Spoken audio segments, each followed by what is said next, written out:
say when.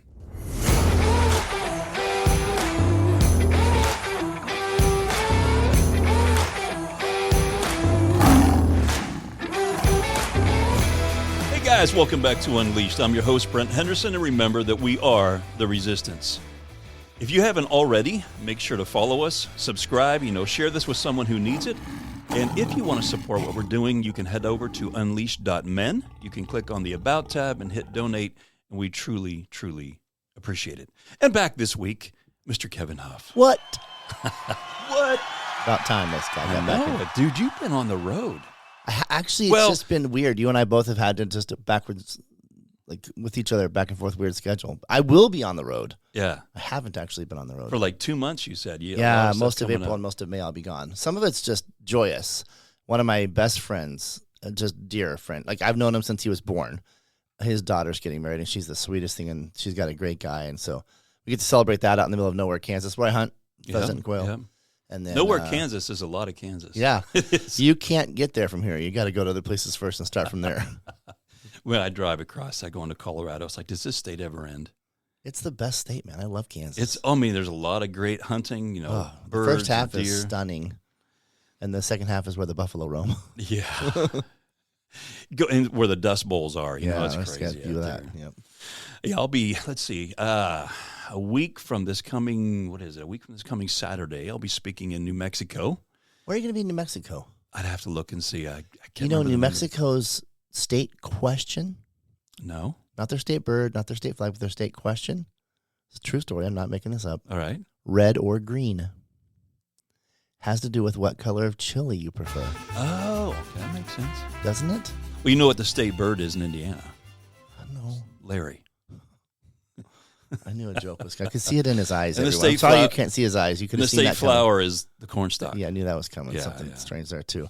One more in New Mexico just for fun because it's a weird state. They put out a magazine like once a month, like the New Mexico whatever state mag. I don't know what it's called. Right. On the last page it says one of our states is missing. That's the title of the last page of this magazine. And in it, every month they tell stories of people who have been arrested and then taken to jail because they believe that they're not from the United States because they're from New Mexico. Oh, wow. One of our states is missing. So that's, what do you call it, the something mag? Yeah, it's like, yeah. Wouldn't it be funny if it was a 44th state? Right, Yeah, 44 right, mag. 44 mag, yeah. That'd be a great title. 357. Wait, there's not that many states. Well, yeah, not yet. we're well on our way. We're well what on are we our up way. to, 52, 53? Oh, my gosh. Yeah, and then I'm going to be in Virginia. I'm speaking just outside of D.C. on the 18th for a 3-hour men's conference. And then I'll be speaking in Pennsylvania for a men's retreat, and I think it's Pleasantville, Pennsylvania. Pleasantville. It's gorgeous. Hey, you never know Pleasant who's listening, so very good. Where in D.C.? I mean, what is it Boston, Reston? I have to go back in my Ashburn? contracts because usually what happens is they book me, I fly in, someone picks me up, and then I have no idea where I'm at. I'm at the church now, I'm at the hotel. But we want to tell our listeners so they can, if they're there, they can come see you. Yeah, well, I didn't have it in front of me right now. And I'm not in my home studio today because we're in your We are pod in my studio. That's Yeah. true. We're in the pod, as we call it. We're in the pod. So let me kind of start off with where I wanted to head this week is what we're talking about. You think these schedules we're doing, we're so busy, like we're going here. Isn't that, in today's episode, I'm calling it the peace robbers. Isn't that robbing you of your peace? And we'll kind of circle back to that and talk about maybe, why isn't robbing us of our peace, being that kind of busy? Because there's a difference between just being busy and then busy with a purpose, right? But so, this episode is funny because it wasn't planned. It came out of the other morning. I think it was Saturday morning. Stacy and I were sitting on the couch, and there wasn't any crisis going on. There's nothing major. And we both kind of looked at each other and we said, do you feel that? It wasn't like anxiety exactly, and it wasn't exactly stress. It was just like this unsettled feeling. And it was like something was off. And like something had maybe been taken. I don't know if you've ever woken up like that and you feel like, man, something just feels different today. Something's off.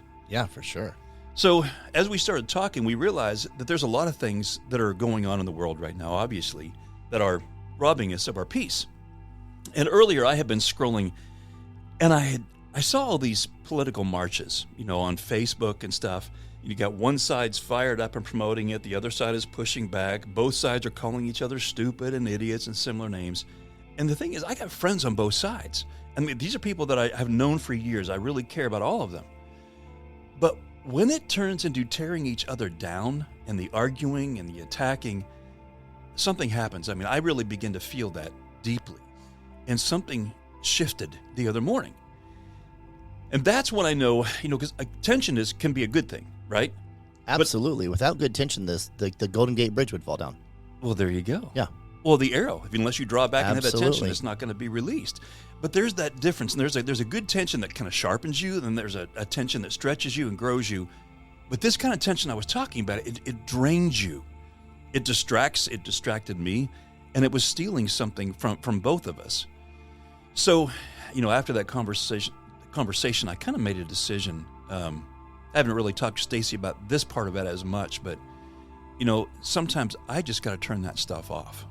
The other day I told you when we came in here, we were talking about this, and we both said, there's been some times we've snoozed people. There's a little button on Facebook where you can snooze this person 30 for 30 days. days. Yeah. I don't want to unfriend them. They're my friend. But I also don't want to hear all this anger and vitriol and everyone's, this side's right, that side's right. Because it really does. It robs me of my peace, and I just get tired of seeing it. Do you feel that way? Well, it'd be hard to say no. Right. Right? Yeah, of course I do. And, I think about, actually, as you were talking about 50 different ways that's happening pops into my head, right? Right. One of which has to do with my friends. I love this phrase of, I've got friends on both sides of the fence. Where do you stand? I stand with my friends. Yeah. Right? Yeah. I don't stand with the politics. I don't stand with the sides. I stand with my friends. I wish we could all think that way. Well, but it gets easy to go, well, that guy's an idiot, even though he's my friend. Right. I see a post from a guy the other day, and I'm like, what I want to do, and this is the carnal core Kevin that thank God he took out of me mostly, is I want to correct everyone. I do. I just want to correct everyone. You stupid idiot. That's what it means when someone says, well, bless your heart. Yeah. Aww. That's undercover. Yeah. For, well, you stupid idiot. Sure, good thing you're purty. So, yes, I absolutely feel that. And he posted something totally stupid. And by the way, it's not even that I want to be right. It's just that I wish people would think. And so it drives me insane. And that's something that robs my peace, if you will. Yeah. Did you think that through before you opened your mouth? Well, and then I have to ask myself the same question all the time. Yeah. Because I know I didn't. I'll be like, did I say that out loud? I was hoping I didn't say that out loud. Yeah. Well, the thing is, when you get older, your filter starts to go away. We were sitting at Roadhouse the other night, and they were training this new girl, and this woman brings her over. She goes, I'm training her. And so I had to order this meat. It was medium rare. And so she goes, would you go ahead and cut into it? And like you always do, so I cut into it. Now she's trying to explain to the girl, well, here's the thing. I ordered medium rare. It was medium at the best, Like, right? Yeah. Not a lot of pink left in there. Maybe tiny bit of pink, but it wasn't like you could, smush it down and blood would come out. It was just pink, and the edges were all gray. And she says, no, this is what medium rare is. And she's explaining. I couldn't stop. I found myself going, well, actually, here's the way it should look. And Stacy's just looking at me like, she's training her. I'm like, well, then train her right. Yeah. Right? Exactly. That's what, that frustration. Everyone's going to get medium steaks when they wanted medium rare. That's right. My wife did that the other day. She ordered we were getting burgers somewhere, and she ordered hers medium well, and I ordered mine medium. So I think with ground beef, I always go a little bit darker than I really want to. Hers came out rare. Oh, wow. I mean rare, like seared rare. Wow. Not quite cool blue in the middle, but it was extra chewy, if you know what I'm saying. And she just looked at me, and I was like, that looks pretty good. I'll have it. So we just swapped. So good. So tasty. Well, everybody, luckily, in my family likes medium rare. So when I make burgers, like Emma, I was making burgers Saturday. And she goes, okay, don't overcook them. I'm like, I heard you. So I made them about an inch thick, and I do them for 3 minutes on each side, which gets the outside nice and, toasty the way it needs to be, but the inside is still, really, really good. Yeah. But it was funny because I'm sitting here going, like, it's robbing me of my peace that someone is teaching someone the wrong thing, right? And you're supposed to know the right thing. Yeah. That's kind of like my thing about being right about whatever it is that they're talking about. I mean, I don't want my friend to be, I can't get it. You're right. My peace is going away right now, Brent. But that's why I want to do the podcast. You know what? Okay, but I'm going to push back a little bit here. All right. I like your language. And I English language of it robs us of our peace, but I also think, Brent, there's two sides to that coin. There's sometimes it's robbed, but quite candidly, sometimes we give it away. Sometimes we give away our own peace. We make the decision. I agree. You know, and that's now something else isn't robbing it from me, because I'm the idiot that's giving it away. Right? Yes, because I'm stubborn. Yes. Or selfish, or pick another stupid term. Well, it was kind of like, it was already, when she was explaining it, incorrectly, it was robbing me of my peace. You mean when she was wrong? When she was wrong. So then I opened my mouth. Well, now I kind of not only robbed my peace with that server, thinking, is she going to spit in my food? Something really, not really, but that kind of thing. But it also kind of robbed the younger one, like, who do I listen to here? Yeah. It also robbed my wife of, did you really just say that? Right. But that's the thing about getting older. Your filter just starts to kind of go away, and you start saying things that you never would have said 20 years ago. Yeah. But part of it's just you don't care what people think about you That anymore. is a big part of it. And I don't care what Which people actually think brings about me some peace. I feel the same. Yes. I would much rather be known for my identity as that guy rather than, I care what everybody thinks about me. She kept coming back to the table, and I was being as nice as I could possibly. You were undigging your hole? So this is great, yeah. Oh, yeah, because I'm like, hey, the rolls were fantastic. Butter was spot on. Here's your 30% gratuity, but a little note on the bottom, and by the way, teacher right next to me. Yeah. But I think peace is something that, like you said, it's something that we can choose, and it's something we can lose. That's right, weird. yeah. I should have made a little phrase put that in there. But something does get stolen, because most of the time, like we just said, we don't even realize it's happening. It's like one of those things in the moment. So if you start kind of looking at this, there are some like common peace robbers. I was thinking about this, the constant noise. We always have to have something, playing, like Alexa, play, whatever. Oh, gosh, I'm glad we don't have anything turned on in here. I know. Social media, we can't just sit still. We got to pick up social media. We got to open up our emails. We got to open up whatever. The news cycles, comparison, overcommitment, things that we'll do that can rob us of our peace. You got to learn to say no. And you don't always have to explain. There's another peace robber. When sometimes when I'm saying no to someone, I feel guilty, so I'll try to over-explain why. Stacy's even said to me, she goes, Brent, you don't owe them an explanation. Yeah. All you have to do is, like, you had someone that asked you a question this morning, hey, could you do this at this time? You said, no, I can't. I got an 11 to 12.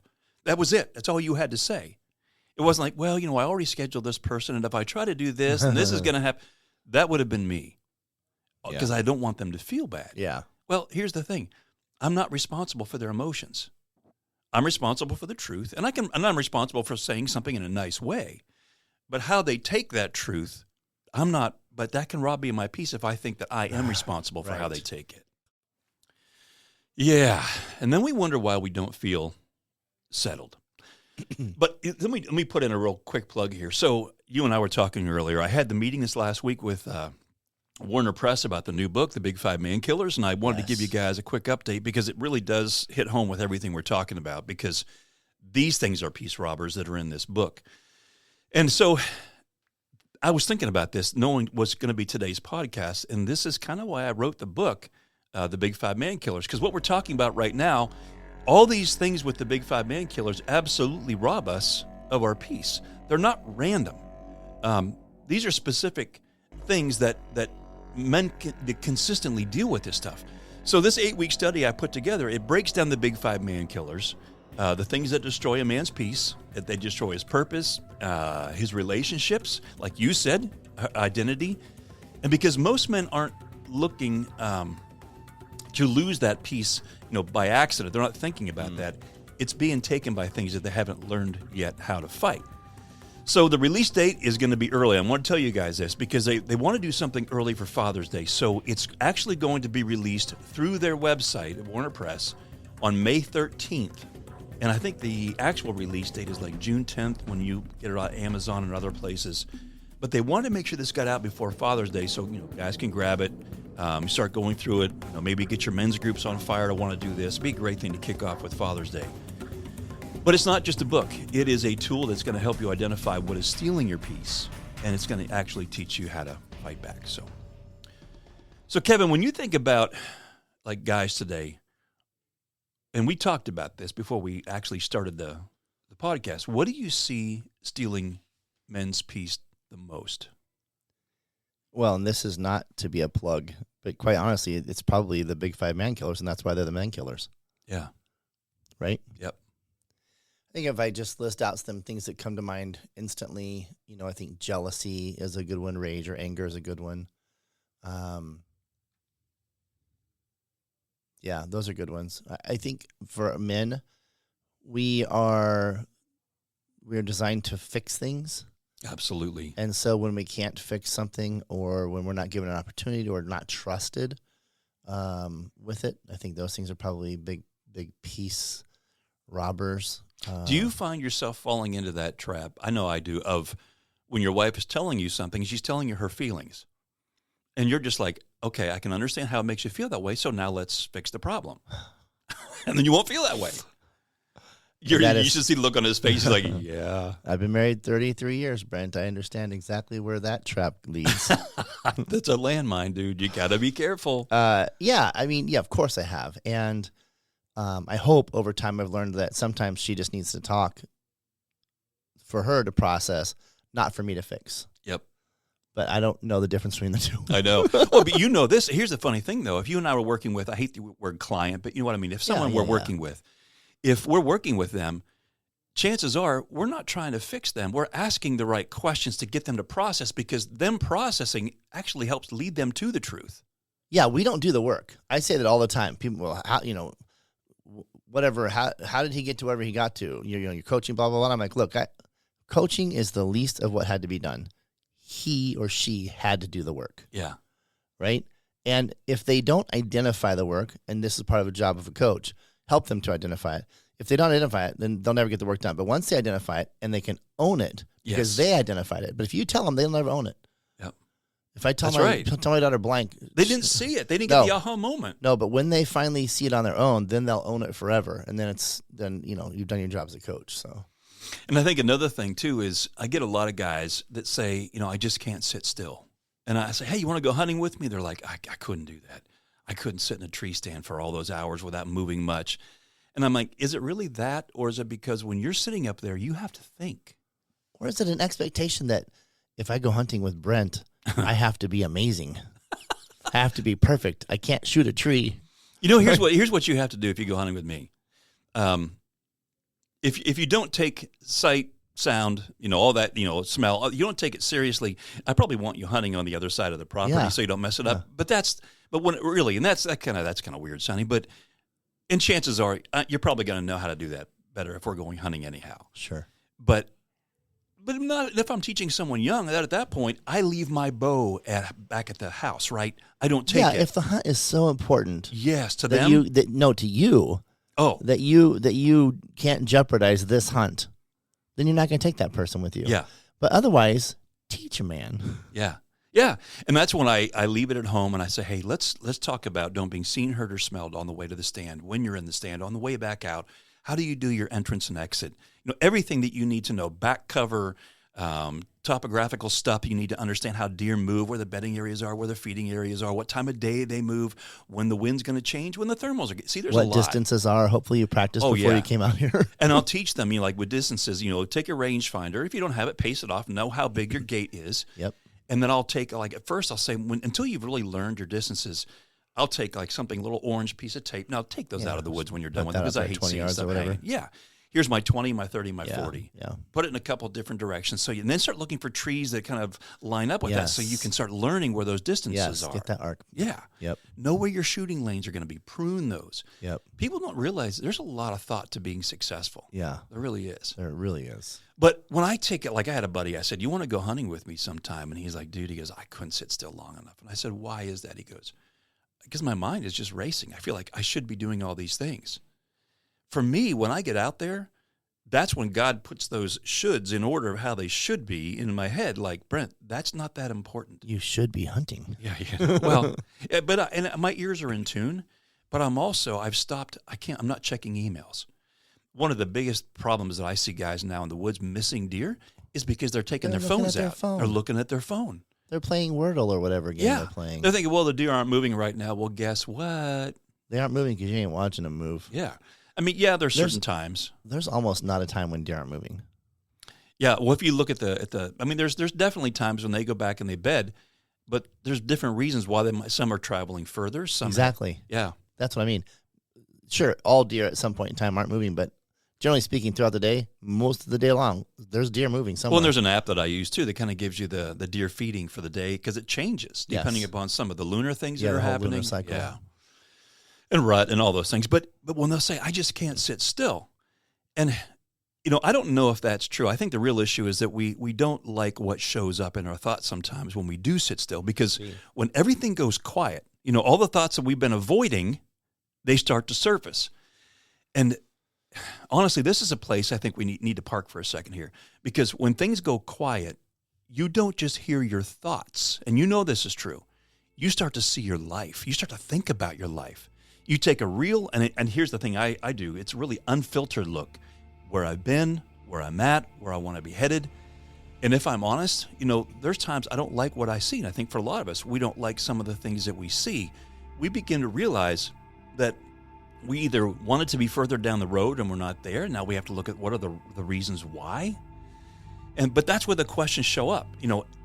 For me, am I okay physically? I came in here this morning and I said, one of my peace robbers last night is I was on my phone and I was doing AI and I said, hey, my calcium score being so crazy high as it was, 400 is considered high. I was 4,400 before my quadruple bypass. So what do? I go to Dr. Google. Hey, what does that mean? You went to me? Dr. Chat, didn't you? I went to Dr. Chat, Dr. AI. And I said, what does that mean for me? And it said, well, Brent, I'm going to be real honest with you. And I went, oh no. Instantly, my peace was robbed. Well, they started going back through, yes, your cardiovascular disease is a lot more advanced than someone with a number of 180 or 200 or 500 or whatever. But here's the thing. You can still do something about it. You can be taking the meds the doctors put you on. You can be exercising. You can be dieting. You can be finding a way to be quiet more often so that because stress increases your blood pressure. It's a vicious cycle. It is. And the other questions you start thinking about are things like, about your kids. Am I leading my kids? Am I leading my wife well? Am I showing up for her in the way that I need to be showing up for her? And then the big one for me, and I think for men, is am I actually living out my purpose or am I just going through the motions? And those are the questions that haunt men, when we finally get alone and we sit still. But here's what's really powerful. In the still moments like that uncomfortable place, it's not where God avoids you. That's where God meets you because you finally stop. What does Psalm 46:10 say? Be still. Be still. That I am God. And Psalm 23? He leads me by still waters. I don't think I got it quite right. Yeah, but leads me. He restores my soul. And he restores. Yeah. He brings me back my peace. He gives me my joy. He doesn't restore your soul in the chaos. He restores it in the stillness. Because for the first time all day, God's got your full attention.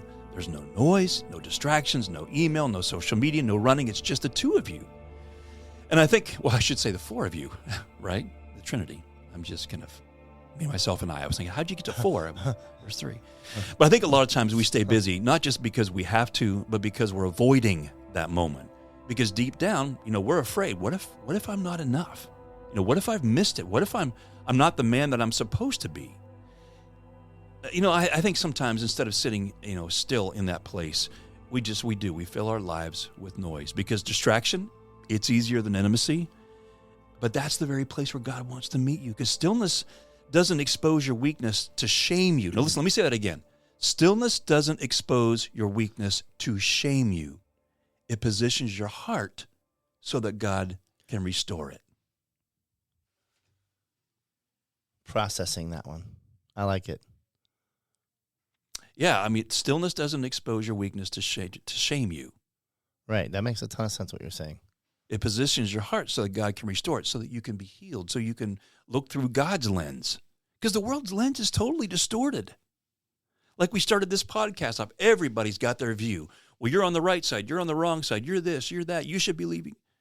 That just totally robs me of my peace. Social media is becoming one of those things where I'm only getting on there if I'm like trying to say, hey, guys, I'm going to be here. Here's a new book coming out. Here's something positive. So this morning, I did something I don't normally do. I look at my phone every morning, but I look at emails and right, whatever's. But I was scrolling through Facebook Reels probably, and I counted. Does this one mean anything to me? No. Does this one mean anything to me? No. Does this one mean anything to me? No. And I can't tell you. Like 1 out of 12 was maybe barely meaningful. Did you do that because you knew this was the subject? Had today, no, like the no, piece? I didn't. Interesting. No, I just happened to be counting this morning. I was like, "Well, how much of a time suck is this?" Yeah. And after about 40 or 50, I was like, "Well, maybe 3 of those were potentially worth me flicking my finger, but the Yeah. other 47 were not." And I was like, "Well, that makes that decision pretty easy." Yeah. Yeah. Ugh. And I think we crazy. have to, here's the thing. We got to make a distinction too, because this matters. There's a difference between stillness, and you and I talked about this, and laziness. Well, Stillness. I thought you were going to ask me what happens when things get still in my life, and because I was just going to be like, "Well, that's when I'm lazy." Right. Nap Well, time. and there's a difference between rest, because God said your body's telling you got to have rest. Of course. But here's the thing. Stillness is intentional. It's stepping away from the noise on purpose so that you can reconnect. But laziness isn't rest, it's escape. There's a big difference. Right. You have to, you said it. It's an action. Be still and know that I'm God. Be still. It's an action you have to take. Be still. And laziness can rob you of your peace just as much as busyness can. Yeah. Laziness can be a core attribute, whereas stillness requires effort. I came in and I was telling you yesterday, because of my heart surgery last year, I didn't get all the leaves raked up. And so my backyard where there's a fence, they were all kind of gathered, and it had been wet, from all the different rains. And then the sun and they're just kind of like heavy caked. And yeah, and they're tucked down there. So I had to get the rake out. It was hard to get to the bottom of these because they were so stuck together like glue. So I get all these piles up. It takes me, 2 hours to get the piles up. And I let them go. And I came back out. The next day it was raining. Oh, now I'm going to have to wait 2 more days. When I finally got to them, I had about probably 7 or 8 big piles of leaves. But the other thing was I picked up at least 800 branches, some of them as big around as your forearm from the windstorms we've had, and I had to gather all these up from the backyard. And they were in a big pile. And I'm looking at this, and I go, okay, I got all the leaves. I'll just do the leaves. I'll get those out, and I'll feel good. But that pile of branches that was massive, I'm going, I won't be able to mow there. The grass is going to die. And I started realizing, and this is going to sound really funny, but my dad would never let stuff like that go. He would always, and so does my wife when it comes around things around the house. If there's something that needs to be done, get it off the table. Get it done. You'll find peace. Well, I was tired, but my heart was doing okay. I thought, this is actually good for my heart to be out here doing this. Sure. So I went ahead and I moved into that branch pile. I wasn't planning on it. But when I was done, I looked at everything, and I had the most incredible peace. Yeah. Because now it was done. Yeah, you don't have to think about it anymore. Didn't have to think about it. At one point in my life, I think my wife called me the master of unfinished projects. Not the title you want to proudly carry around with you. I've gotten better at starting one or two. Kevin, you are strong part of the time. Yeah, but never all of the time. But yeah, and I think we just come back. It's that the difference between laziness, there's a quiet voice that's reminding you, that you're not capable of doing what you're doing when you think about laziness. That's the difference. There's a conviction. That's the word I was looking for. When you're being lazy, you feel a conviction because you're being lazy. You're not just resting. Yeah, good distinction. Yeah. I mean, busyness, it can overwhelm you, but laziness convicts you. I said this before, it exhausts you. Busyness does. But the other one haunts you. Like when you eat sugar, you want more sugar. And when you are lazy, you want more lazy. That's exactly right. It's they sort of beget each other. Yeah, it's interesting. Oh, let's see. Are you too busy? You might be too busy if you can't. It sounds like I'm getting ready to do one of the Jeff Foxworthy's. You might be a redneck. Yes, if your dad tells you to go start the car and you have to mow the grass to find. Uh-huh. I was going to ask you if you had to find your rake.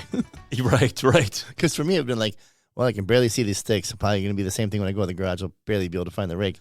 Because, it's the last thing you use. I mean, the things that you used most recently are at the front. So they kind of have this pattern of getting pushed farther and farther and farther back. And by the time you need a rake again, it's probably buried. And it's now leaning up against the back of the house where you left it last fall when you quit. Right? Yes. Along with the shovel, along with this and this and this, where no one can see it. Yes, I like that. That's where I should store mine from now on.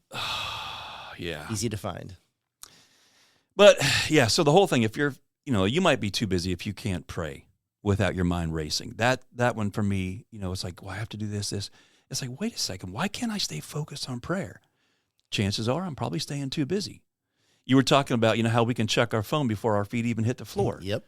It's that waking up with constant noise. And if you feel uncomfortable doing nothing, and if you're always looking ahead but never present, chances are you're probably too busy.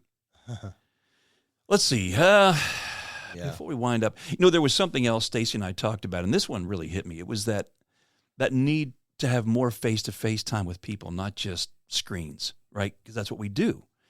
Families, you go to Roadhouse or someplace, and they're waiting to be seated, and everyone is on their phone. They're not talking to each other. That is not real life. But we still do it. You can be connected all day, and you can still feel completely disconnected. That digital connection, without real conversation, it's not going to bring you peace. You'll never feel known if that's all you do. For me, you had anything you want to add to that? No, I was just kind of thinking about it. I like it. You and I can both relate to this. Those moments when we're in the truck, we're on our way to a hunt. Like, especially if I'm driving across Kansas and Missouri and Illinois and Colorado to get to where we're going. The I-70 route. Yeah, the I-70 route. It's long, but sometimes the best part of the hunt is that trip when you're going with a group of guys. Oh, man, that's a blast. The restaurant, you're goofing, you're jabbing each other. Yes. But eventually you get real. Yes, that's true. Because you can only do so many 80s songs before you... That's right. Hey, I'll sing this. You name that tune. Well, yeah. What'd you do with those $10? What $10? The $10 your mother gave you for singing lessons because you stink. But yeah, it's those conversations where you're doing all that. And then when you finally get to where you're going to go, there's something about, you go to the stillness alone, but then you come back from the stillness rejuvenated. That's the excitement part. Yeah. So exciting. What did you see? Yes. Oh, dude, you won't believe this bull. Yes. That bear, Or I kept following steaming piles of poop, and I couldn't believe I never could catch up to the freaking animal. Or you could be like me. So this is hilarious. So I'm hunting where you said about a burn sometimes can create new grass, like that. Yep.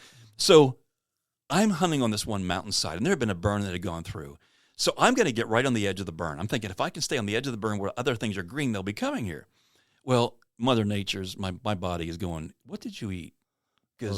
And I'm probably a good 30-minute hike back to the cabin. Fellas, we're headed towards the steaming pile of poo here. So if you want to turn down the volume for a second. Right. So, of course, what happens to pine trees when they burn? Shoot, I wish I had sound effects for that. Well, all the syrup comes out of the side of a pine tree, right? Yes. And they're just coated with sticky. So I get on. I had my phone with me because up there you have to have that for emergency. So I text my buddy who is only about 80 yards away from me. We were kind of waiting in this one spot. I said, dude, do you have any toilet paper? Yeah. He goes, yeah, I do. I got some in my pack here. And I said, I'm coming over to get it right now. I said, could you even meet me halfway? Yeah, right. And then turn around and run. It's like, what's that foreigner song? Urgent, Yeah. So so he meets me. I get it. And I go back. I go down in the woods, drop him, lean up against this pine tree. And I go to not thinking, right? I go to the bathroom and I'm like, wow, I made it. So it's almost time. Now it's getting dark. We meet up. We're walking back. And we've got quite a walk. And I'm going, why is my back feeling like someone's pulling tape off of it? Dude, I was covered in pine sap, my entire back. It's sticking to my clothing. I get in the shower. When I get back, I'm like, I can't reach it to get this stuff off. And you don't want to ask one of your buddies, hey, would you come in the shower? No.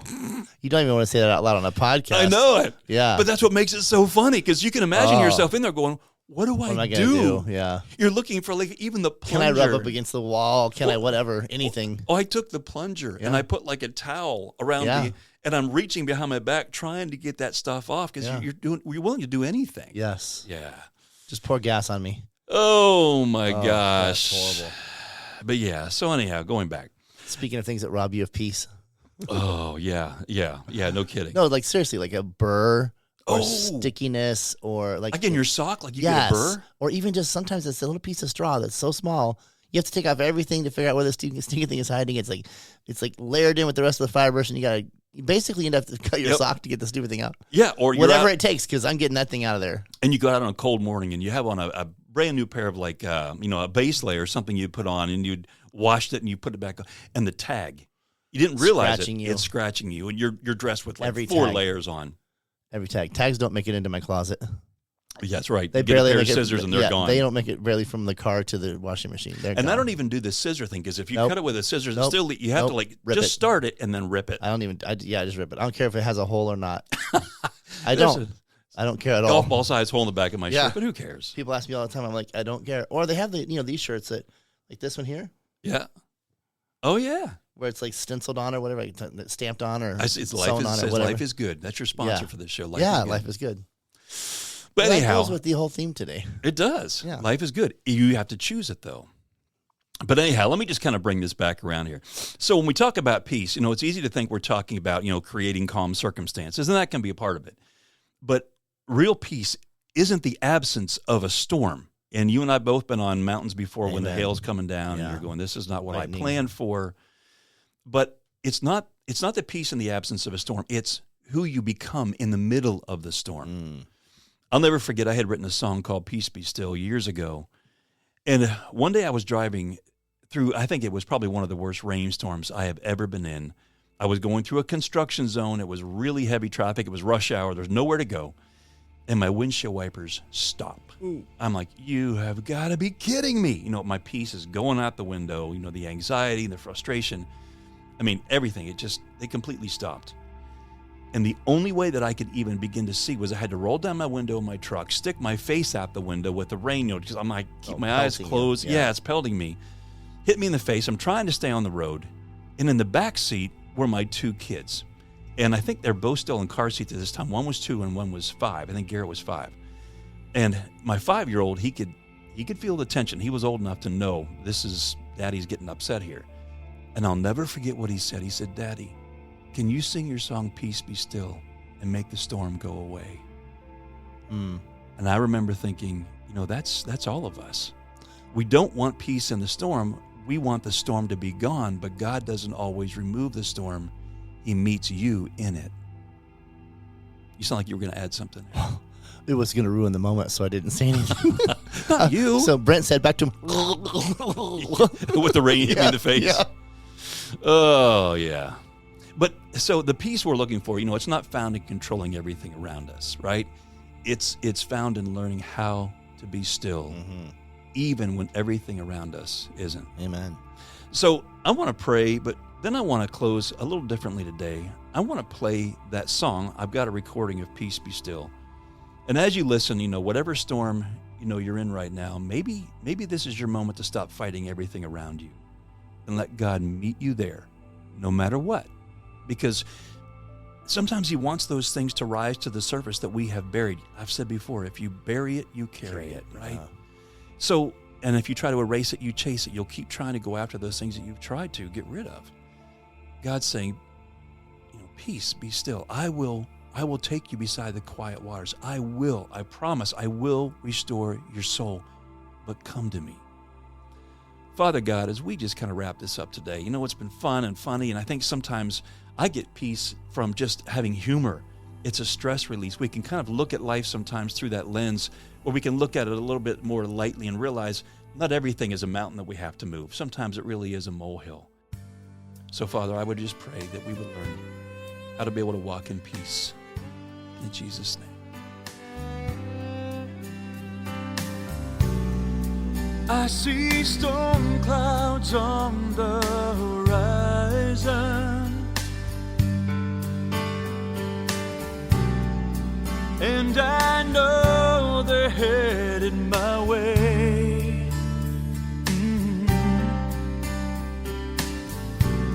I hear the thunder roll, I see the lightning flash, but a still small voice is calling my name.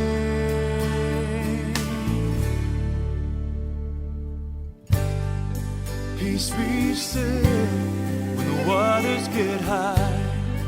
Peace be still when you're questioning why. Peace be still, God hears your cry.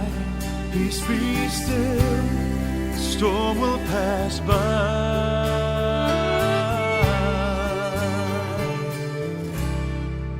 Peace be still.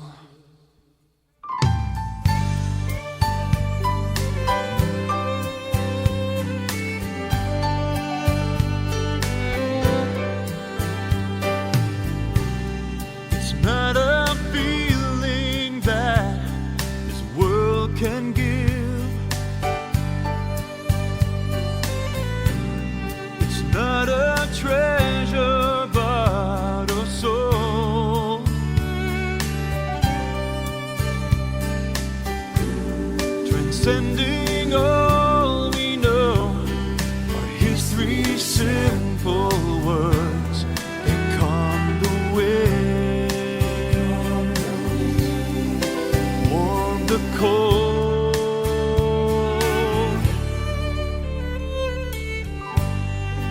Peace be still when the waters get high. Peace be still when you're questioning why. Peace be still, God hears your cry. Peace be still, the storm will pass by.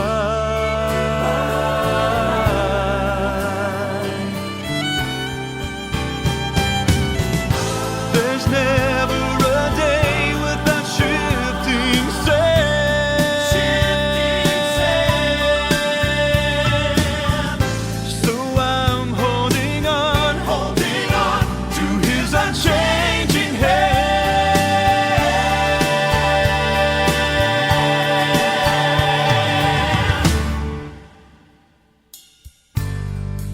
Peace be still when the waters get high. Peace be still when you're questioning why. Peace be still, God hears your cry. Peace be still, the storm will pass by.